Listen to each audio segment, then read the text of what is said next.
బానిసైన యవనస్తుడు తన పవిత్ర జీవితాన్ని కాపాడుకునే విషయంలో, తన న్యాయ పరిపాలన విషయంలో కూడా జైల్లో ఉన్నా, గోతిలో ఉన్నా, ఎక్కడ ఉన్నా కూడా భయపడుకోకుండా దేవుని సన్నిధిని అనుభవిస్తూ చక్కగా ఉన్నాడు. కాబట్టి ఐగుప్తు సింహాసనం మీద కూర్చునగలిగిన అర్హత పొందగలిగినాడు యోసేపు. కేవలం దేవుని యొక్క సన్నిధిలో అతడు ఉన్నాడు కాబట్టి తన పవిత్ర జీవితం పోగొట్టుకోవడానికి, పాపం చేయడానికి అవకాశం వచ్చినప్పటికి కూడా పాపానికి దూరంగా పారిపోయి దేవుని సన్నిధిలోనే గడిపిన వ్యక్తి కాబట్టి గొప్పగా మనం చెప్పుకోగలుగుతున్నాం.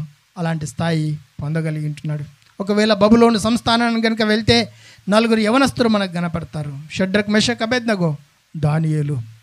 వీళ్ళు కూడా ఆ ప్రాంతానికి బానిసలుగానే కొనిపోబడినారు. అయితే బానిసలుగా కొనిపోబడిన వీళ్ళు రాజసింహాసనానికి, రాజులకే సలహా ఇచ్చే గొప్ప నాయకులుగా బబులోను సంస్థానంలో మనము చూడగలిగి ఉంటున్నాం కదా. రాజు